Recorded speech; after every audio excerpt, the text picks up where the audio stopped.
Many believe Wedges of Fear to be one of the greatest thrillers of all time. I believe Wedges of Fear to be a philosophical masterpiece. Don't get me wrong, it's an ingenious film that keeps you on the edge of your seat, and it has since spawned remakes like Sorcerer and inspired movies like Duel and Mad Max. However, to describe it simply as a thriller would be akin to labeling The Godfather a run-of-the-mill crime film. When the movie ended, and all its secrets had been revealed, what stuck with me wasn't just the thrill of the perilous journey to deliver nitroglycerin. The movie's philosophy on masculinity left an impression too, and its incisive criticism of capitalism felt fresh, despite the movie being over 70 years old. Each GOAT contender needs to have a unique atmosphere, and it must also contain intriguing narrative elements. Here's what I consider to be Wedges of Fear's most arresting components.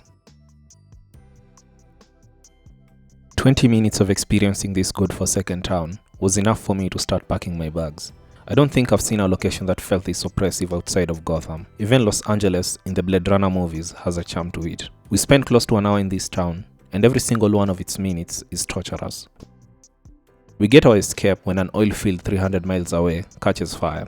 It's a violent escape, but I welcomed it gladly. We are told that getting into Las Piedras is rather easy. However, to leave, one must pay at least $95 for an air ticket to the nearest city, a cost that no one in the town can afford. To get out of this continent, you would need at least $300. Even the Americans have a difficult time coming up with that amount, and they are the rich ones. It's for this reason that our main characters would rather go on a suicide mission than remain entrapped in this changeless, sadistic location. Despite all the desperation and gloom that hangs over the town, our main characters at least have the local bar. Its owner is always in pajamas and has access to rather expensive booze. Cognac, whiskey, champagne, as long as you can afford it, it's available for you to drink. Unfortunately, our characters are almost always broke. This turns most of the early scenes into a very depressing rendition of Cheers.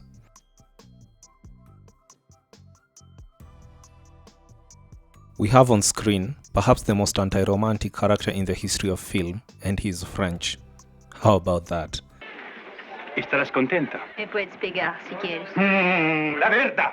No sé por qué me contengo. Vamos. Ya que hay que salir, salgamos. We first meet Mario when one of his companions attacks a dog and claims that he hates mats. I've thought of this scene a lot, as it's immediately followed by Mario petting Linda as if she were a dog. In any other movie, Linda would be a love interest that Mario would do anything to win over. Not in this one. He treats her like a mongrel. He doesn't even care that the owner of the bar is also sleeping with her. He doesn't care that she's deeply in love with him. All he cares about is that she's at his beck and call. I've thought a lot about this dynamic between Mario and Linda. Is it a caricature of a cowboy's solitude? The town, after all, has Western elements. Or is it yet another commentary on masculinity? When the movie was released, American censors simply thought this dynamic was because Mario was gay. I don't buy this. But then this movie is rather thin on romance. Whatever it is, Linda continues to love Mario, regardless of the number of times that he treats her like a misbehaving pet. This dynamic, which I've termed anti-romance, adds greatly to the rather uneasy feeling that this story possesses.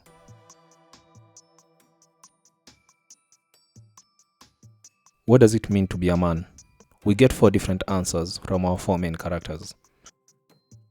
Mario's stoic masculinity is what would endure in future action movies. You see it in Han Solo from Star Wars, you see it in multiple Clint Eastwood movies, and multiple other action films over the decades. Mario believes in going all in. He gets disgusted multiple times by the cowardice that is being displayed by Georges, a man he had admired so much that he'd shaved in order to show him around Las Piedras.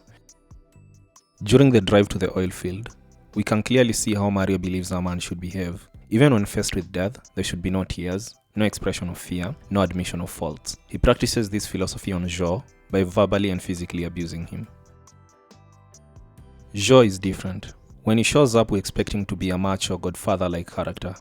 Henri-Georges Clouzot, the director, lies to us when Georges is first introduced. He makes us believe that Georges is a resilient man who possesses great influence. In fact, he turns out to be a coward and a man who is seeking escape as much as any other person in town. Of course, cowardice here is rather subjective. Anyone who's on a suicide mission is allowed to have a few nerves every now and then.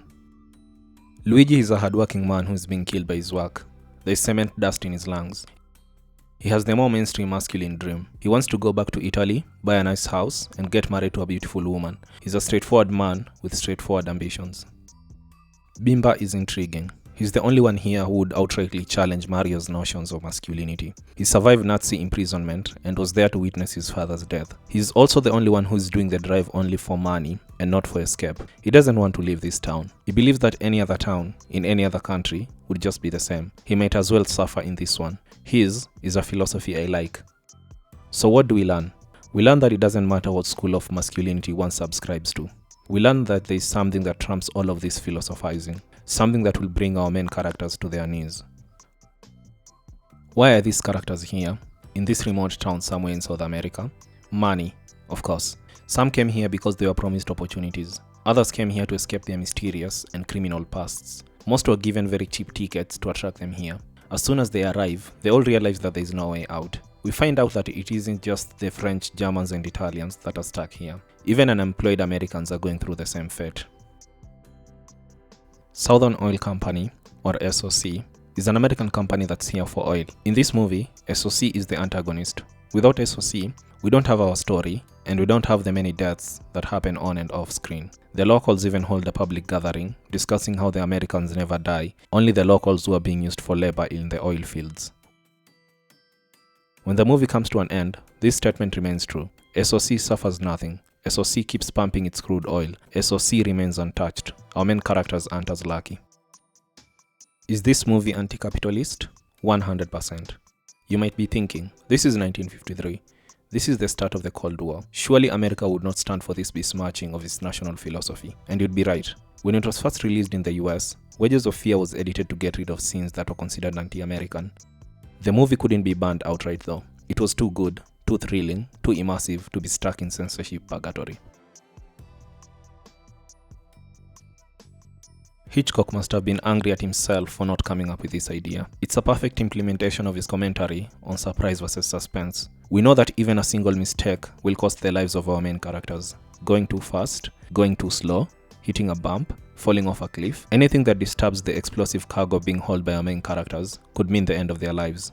As the movie goes on, the stakes get higher. The challenges get more complex, and it's up to our main characters to figure out how to get to their destination. After all, there's $2,000 per man on the line, enough to get them out of debt and out of this miserable town that has trapped them for years. It is this willingness to do anything for money that sustains the suspense. We have a sword of Damocles hanging over our characters, and we really hope it doesn't drop on them. Some future movies took the wrong lessons from Wages of Fear. They copied the suspense portion of the movie but completely forgot the build-up. The reason we care about Mario, Joe, Luigi and Bimba is because we spend over 40 minutes with them at the start of the movie. We watch them suffer and we watch them navigate the hellish limbo that is Las Piedras. Without this slow setup, the suspense that happens at the end of the movie is meaningless. Wages of Fear is timeless because it's a thrilling masterpiece that provides an intelligent take on capitalism and how it always wins out in the end. For 1953, this is rather precocious, although this is to be expected of French directors. While American directors spent the 30s and 40s concocting love stories and film noir, French directors were experimenting with film as a philosophical medium. Their romances during this era, if we can even call them that, are tinged with excessive thought. Consequently, it was inevitable that it would be a French director who would introduce the world to the first gritty and modern action movie.